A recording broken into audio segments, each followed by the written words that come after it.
Hello students, constitutional law की class में आप सभी का स्वागत है। मैं Meenakshi Kumawat, assistant professor from GLC Bikaner.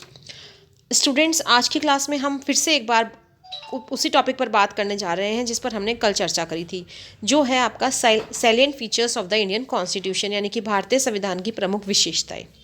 इस टॉपिक से रिलेटेड फर्स्ट पार्ट जो है वो हमने कल देख लिया था, यानी कि करीब 5 के आसपास 5 मैंने आपको कैरेक्टरिस्टिक्स करवा दिए थे इंडियन कॉन्स्टिट्यूशन के। आज की क्लास में हम इसे आगे बढ़ाएंगे।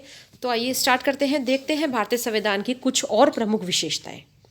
6 number, it is a unique blend of rigidity and flexibility. It means भारतीय संविधान जो है वो कठोरता और नम्यता का अनोखा मिश्रण है।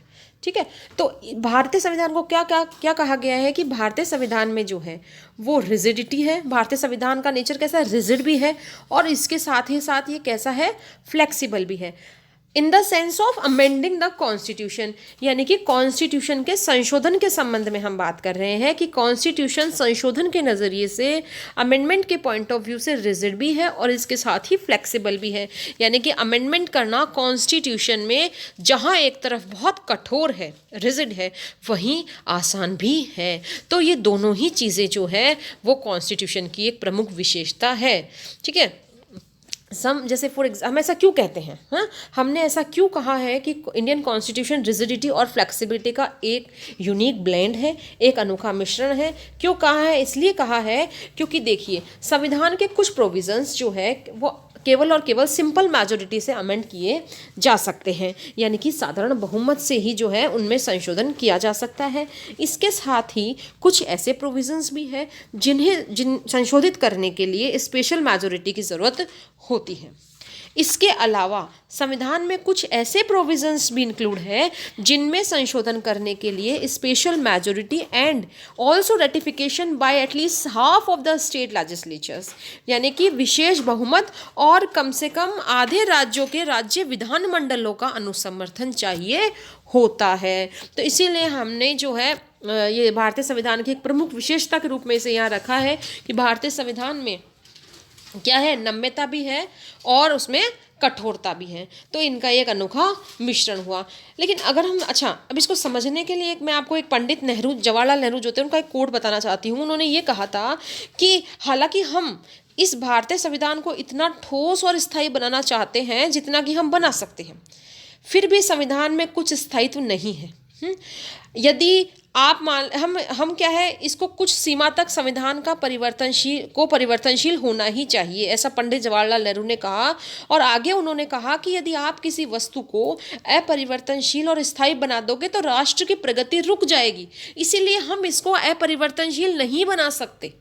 समझ में आई? तो यहाँ पर जो कुल मिला के बात यह है कि जो संविधान के जो निर्माता हैं उन्होंने ये कोशिश करी कि संविधान जो है वो कठोर भी रहे, उसमें जो ऐसा नहीं हो कि उसमें बहुत जल्दी जल्दी चेंजेस किए जा सके, उसमें अमेंडमेंट का प्रोसीजर रिजिड भी रहे, लेकिन साथ ही साथ वो समय और परिस्थितियों के हिसाब से चेंज भी होता रहे, इसलिए थोड़ी बहुत इसमें फ्लेक्सिबिलिटी भी रखी गई। तो इस तरह से हम क्या कह सकते हैं कि हमारे जो कॉन्स्टिट्यूशन मेकर्स थे उन्होंने एक मध्यम मार्ग का अनुसरण किया। ठीक है, जैसे इंग्लैंड में है तो इंग्लैंड का संविधान जो है वो बहुत ही रिजिड है, जबकि यूएसए की अगर हम लोग बात करें तो यूएसए का संविधान बहुत रिजिडिटी लिए हुए हैं अपने आप में। ठीक है, समझ में आ गया? और लेकिन भारतीय संविधान में क्या है? नम्यता और अनम्यता, नम्यता और कठोरता, ये दोनों ही गुण हैं। Clear? Next feature is adult suffrage, यानी कि वयस्क मताधिकार। भारतीय संविधान में जो है वो वयस्क मताधिकार के बारे में प्रोविज़न किया गया है। ऑब्वियसली हमारे यहाँ पर प्रजातांत्रिक सरकार, जनता की सरकार है। ठीक है, article 326 as amended by the constitution 61st amendment act 1989, भारतीय संविधान का जो 61वां संविधान संशोधन अधिनियम है उसके द्वारा आर्टिकल 326 को अमेंड किया गया, जो क्या प्रोवाइड कर रहा है? It provides that every citizen of India who attains the age of 18 years, Bharat का हर एक वो व्यक्ति जो 18 साल की आयु प्राप्त कर लेता है, the right to vote to elect representatives to the legislatures both central as well as states, उस व्यक्ति को वोट देने का मताधिकार होता है सेंट्रल में भी और स्टेट्स में, सेंट्रल की विधायिका को चुनने में भी और स्टेट्स के विधानमंडलों में भी चुनाव में जो प्रतिनिधि है उनको चुनने का। तो यहाँ पर ये है, सफरेज का मतलब हो गया यहाँ पर राइट टू वोट, तो वयस्क मताधिकार। जनता के द्वारा चुनी हुई सरकार। Clear. Next feature is single citizenship. भारतीय संविधान में एकल नागरिकता यानी कि सिंगल सिटीजनशिप का प्रावधान किया गया है। ठीक है, यहाँ पर देखिए वैसे तो हम बात करें तो संघात्मक संविधानों की यानी कि फेडरल कॉन्स्टिट्यूशन की, हमने कल भी मैंने जैसे आपको बताया था कि हमारा कॉन्स्टिट्यूशन फेडरल कॉन्स्टिट्यूशन है ना, जिसमें पावर किसके पास ज़्यादा है, सेंट्रल के पास ज़्यादा है। ठीक है, सशक्त कौन है, केंद्र सशक्त है। तो संघात्मक संविधान जहाँ होते हैं वहाँ जनरली दोहरी नागरिकता होती है, एक तो होती है संघ की और दूसरी होती है स्टेट्स की। जैसे यूएसए की हम बात करें तो यूएसए में दोहरी नागरिकता की व्यवस्था है। एक तो जो है वो संयुक्त राज्य की खुद की है और दूसरी उस राज्य की है जिसमें कोई नागरिक स्थायी रूप से निवास करता है। दोनों प्रकार के जो नागरिकों के भिन्न भिन्न अधिकार और कर्तव्य वहाँ पर होते हैं। भारतीय संविधान संघात्मक होते हुए भी, ये बहुत इंपॉर्टेंट बात है कि भारतीय संविधान फेडरल होते हुए भी केवल एक नागरिकता के प्रावधान को मान्यता प्रदान करता है। भारत का प्रत्येक नागरिक जो है वो केवल भारत का ही नागरिक है, न कि उस प्रांत का, उस राज्य का जिसमें वह रहता है। Clear. So the constitution of India, जैसे मैंने लिखकर आपको बता भी दिया, क्लियर कर दिया है कि the constitution of India is federal. Constitution of India क्या है, फेडरल में संघात्मक है। ठीक है, संघात्मक है और and provides for a dual polity, और वो डुअल पॉलिटी की बात करता है कैसे, यूनियन में भी है सरकार और सरकारी राज्यों में भी है, but it provides for a single citizenship for the whole of India, लेकिन संपूर्ण भारत के लिए केवल और केवल एकल नागरिकता का प्रावधान करता है। There is no separate citizenship for states, states के लिए कोई भी सेपरेट सिटीजनशिप नहीं है। Clear. Next is fundamental rights, मूल अधिकार। तो भारतीय संविधान में मूल अधिकारों के बारे में भी प्रबंध किया गया है। Part 3 of the Indian constitution secures to the people of India fundamental, basic and natural rights. This chapter is known as the bill of rights for the people of India. भारतीय संविधान के भाग 3 में मूल अधिकारों का वर्णन किया गया है। 6 मूल अधिकार आपको भारतीय इसमें संविधान के पार्ट 3 में दे रखे हैं। बेसिकली जो मूल संविधान था उसमें 7 मूल अधिकार थे, लेकिन एक मूल अधिकार जो था आपका संपत्ति से संबंधित मूल अधिकार, उसको 44th कॉन्स्टिट्यूशनल अमेंडमेंट एक्ट 1978 द्वारा हटाकर, फंडामेंटल राइट से हटाकर अब लीगल राइट बना दिया गया है 300E में। तो वो वहाँ पर शिफ्ट हो गया है। अब वो संपत्ति का अधिकार एक मूल अधिकार नहीं रहा, इसलिए अब जो है वर्तमान में 6 मूल अधिकारों का हम इस पार्ट 3 के तहत अध्ययन करते हैं। क्लियर। और जो ये पार्ट 3 है, जैसा मैंने यहाँ पे लिखा है, इसे बिल ऑफ राइट्स यानी कि अधिकार पत्र भी कहा जाता है। भारत की जनता का अधिकार पत्र, bill of rights for the people of India. अब कौन कौन से हुए हैं ये फंडामेंटल राइट्स, तो मैंने आप लोगों के स्टडी के लिए देखिए यहाँ पर लिख दिए हैं एक बार की। क्या, first is right to equality. पहला फंडामेंटल राइट कौन सा है, समता का अधिकार, जिसका उल्लेख जो है वो आर्टिकल 14 से लेकर आर्टिकल 18 तक में कर रखा है। Second fundamental right is right to freedom, that is स्वतंत्रता का अधिकार, जिसका उल्लेख आर्टिकल 19 से लेकर आर्टिकल 22 तक करा हुआ है। Third is right against exploitation, शोषण के विरुद्ध अधिकार, जिसके बारे में भारतीय संविधान का आर्टिकल 23 और आर्टिकल 24 बात करते हैं। Next, right to freedom of religion, धार्मिक स्वतंत्रता का अधिकार, जिसके बारे में आर्टिकल 25 से लेकर आर्टिकल 28 तक में प्रोविज़न किए गए हैं। फिर है फिफ्थ जो फंडामेंटल राइट है, that is cultural and educational rights, सांस्कृतिक और शिक्षा संबंधी अधिकार, जिसके बारे में आपका आर्टिकल 29 एंड आर्टिकल 30 प्रोविज़न करता है। The last fundamental right is right to constitutional remedies, संवैधानिक उपचारों का अधिकार, जिसके बारे में आर्टिकल 32 के तहत आप लोग पढ़ते हैं। तो ये 6 फंडामेंटल राइट जो है वो अवेलेबल है इंडियन कॉन्स्टिट्यूशन में। ठीक है। नेक्स्ट हम बात करते हैं directive principles of state policy, यानी कि राज्य के नीति निर्देशक तत्वों के बारे में। Part 4 of the constitution sets out the aims and objectives to be taken up by the states in the governance of the country. देश के जो राज्य हैं वो अपनी सरकार कैसे चलाएंगे, सेंट्रल सरकार कैसे चलाएगी, मतलब कुल मिलाकर गवर्नेंस कैसे होगी, तो उस सब के बारे में भारतीय संविधान के पार्ट 4 में राज्य के नीति निर्देशक तत्व दिए गए हैं कि राज्य जो है वो शासन चलाते समय किन किन नियमों का, किन किन मूलभूत सिद्धांतों का पालन करेगा। ठीक है, तो उसके बारे में आपके कॉन्स्टिट्यूशन के पार्ट 4 में उल्लेख किया गया है। ठीक है, अच्छा एक इम्पॉर्टेंट बात मैं आप लोग को यहाँ ये बताना चाहूँगी, आप नोट कर लें, बाकी आगे भी हम इनके क्लास जब अलग से DPSP क्लास पढ़ेंगे तो उसमें देखेंगे। फर्स्ट बात तो ये कि डायरेक्टिव प्रिंसिपल्स जो हैं आपके वो दे रखे हैं आर्टिकल 36 से लेकर आर्टिकल 51 में। दूसरी इंपॉर्टेंट बात यह है कि ये जो DPSPs है वो एनफोर्सिबल नहीं होते हैं, यानी कि न्यायालय द्वारा प्रवर्तनीय नहीं होते हैं, राज्य को बाधित नहीं किया जा सकता है या इनको न्यायालय द्वारा लागू नहीं करवाया जा सकता है।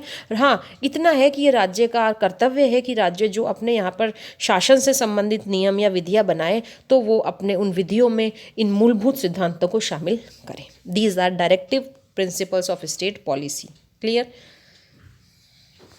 नेक्स्ट इस फंडामेंटल ड्यूटीज़ यानी कि मौलिक कर्तव्य।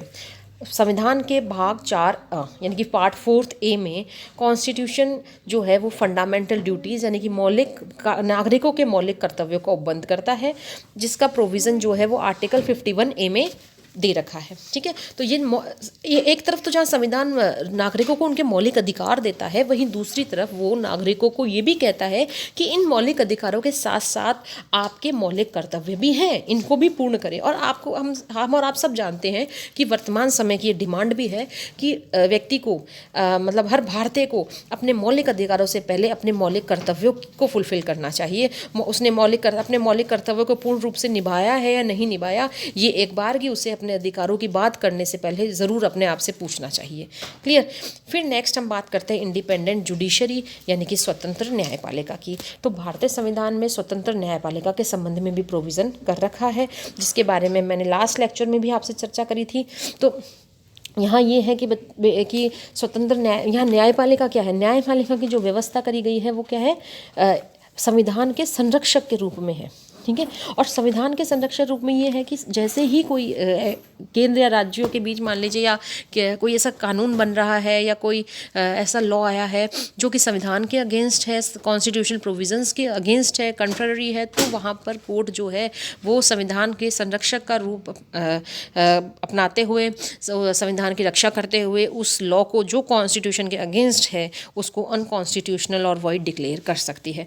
और जुडिशरी इंडिपेंडेंट है बिल्कुल, वो लेजिस्लेटिव या एग्जीक्यूटिव का उसमें बिल्कुल भी दखल नहीं है। ठीक है, इस तरह से यहाँ पर हमारे यहाँ पर जो अब ज़रूरी भी इसलिए है क्योंकि देखिए स्वतंत्र न्यायपालिका जो है वो प्रजातंत्र की आधारशिला होती है और हमारे यहाँ पर प्रजातंत्र को अपनाया गया है। ठीक है, जनरली अगर हम लोग देखते हैं तो स्वतंत्र संघात्मक जो भी संविधान होते हैं वहाँ पर दोहरी न्याय पद्धति होती है। हम अगर बात करें USA की, तो USA में संघात्मक संविधान के सिद्धांतों को कठोरता से लागू किया जाता है ना। वहाँ दोहरी न्याय व्यवस्था की स्थापना है, जैसे एक संघ की और दूसरी राज्यों की। इसके अपोजिट में अगर हम भारत की बात करें तो भारतीय संविधान संघात्मक होते हुए भी सारे देश के लिए न्याय प्रशासन की एकल व्यवस्था करता है। ध्यान रखिए, एकल व्यवस्था की गई है। क्यों? क्योंकि यहाँ पर सबसे शिखर पर कौन है? अपेक्स कोर्ट कौन हुई? Supreme court of India. Supreme court के निर्णय देश के समस्त न्यायालयों के ऊपर बाउंड है, बाध्यकारी है। देश की विधियों में एक रूपता, स्पष्टता और स्थिरता की दृष्टि से इकहरी न्याय व्यवस्था के लाभों से इनकार भी हम नहीं कर सकते। Clear. Now next is judicial review. Judicial review को हम कहते हैं न्यायिक पुनर्विलोकन। ठीक है, न्यायिक पुनर्विलोकन की हम बात करेंगे, एक बहुत अच्छा इंपॉर्टेंट टॉपिक है। या आप ये देख लीजिए कि न्यायालय जो है वो ये देखेगा कि क्या कोई विधि उचित है या नहीं है, वो विधि संविधान के अकॉर्डिंग है या नहीं है। तो न्यायिक पुनर्विलोकन की जो शक्ति है वो उस आर्टिकल 32 में सुप्रीम कोर्ट को दी गई है और आर्टिकल 226 में हाई कोर्ट्स को दी गई है। और इस शक्ति का यूज़ करते हुए जो है ये संविधान की सुरक्षा करते हैं, संवैधानिक उपबंधों की सुरक्षा करते हैं। और कोई भी ऐसा प्रोविज़न जो संविधान के अगेंस्ट है, संविधान के विपरीत जाकर बात करता है, ये उसको असंवैधानिक घोषित कर सकते हैं। क्लियर। तो फिर हम बात करते हैं लास्ट प्रिवेंटिव डिटेंशन यानी कि निवारक निरोध के बारे में। ये बहुत इंपॉर्टेंट फीचर है इंडियन कॉन्स्टिट्यूशन का कि देखिए कोई भी जैसे जो भी है, कोई जैसे जनरली मैं ऐसे समझाऊँ आपको कि कोई भी ऐसी घटना, कोई इंसिडेंट है या कोई ऐसा कार्य है किसी व्यक्ति किसी का भी जो कि हमारे देश की एकता या अखंडता को नुकसान पहुंचाने वाला हो या हम पब्लिक ऑर्डर को नुकसान पहुंचाने वाला हो, देश की सिक्योरिटी को नुकसान पहुंचाने वाला हो, ठीक है, और फॉरेन पॉलिसीज़ या जो हमारे जो रिलेशन इंटरनेशनल रिलेशंस हैं उनके अगेंस्ट हो, तो कोई भी ऐसा कार्य जो जिस पे शक हो, संदेह हो कि वो ऐसा होने वाला है, तो उस घटना को रोकने के लिए भी हमारे भारतीय संविधान में प्रिवेंटिव डिटेंशन का उल्लेख किया गया है। आर्टिकल 22 के क्लोज 4 से लेकर क्लोज 7 तक में ये सारे प्रोविजंस आपके निहित है, जिसके बारे में हम लोग अलग से एक चैप्टर में पढ़ेंगे। देखिए, अब इसके बारे में जो मैंने आपको बताने की कोशिश की है नोट्स के द्वारा, वो ये है कि the Indian constitution empowers the state to enact a law.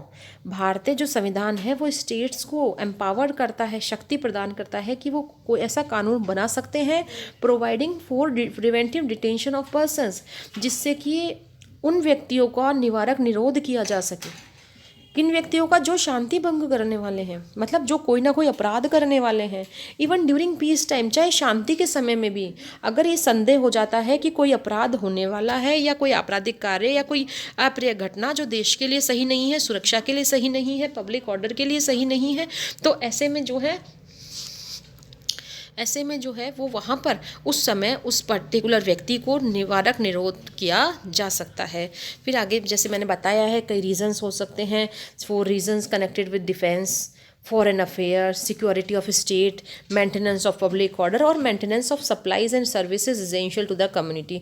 कई कारण हो सकते हैं। कुल मिलाकर ये है कि देश की सुरक्षा और एकता और अखंडता, पब्लिक ऑर्डर, पीस के लिए जो है किसी भी ऐसी अप्रिय घटना को घटने से पहले भी जिस पर शक हो, पुलिस उसको क्या करके रख सकती है? निवारक निरोध में रख सकती है। तो इसके बारे में हम आर्टिकल 22 में चर्चा करेंगे।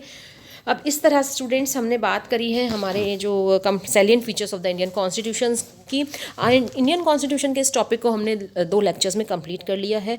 अब आप लोग जो है दोनों को ही कंटेंट्स को स्टडी करेंगे और इन वीडियोस को देखेंगे, और जो भी आपके पास जो बुक है, जैसे मैंने आप लोगों के LLB के लिए तो डॉक्टर जय नारायण पांडे आपको इंग्लिश और हिंदी में रेफ़र करी थी, आप उससे पढ़ सकते हैं और इन नोट्स की हेल्प से आप पढ़ सकते हैं। आप यूट्यूब वीडियो देखें और अपना ये टॉपिक जो है वो आप अच्छे से तैयार करें।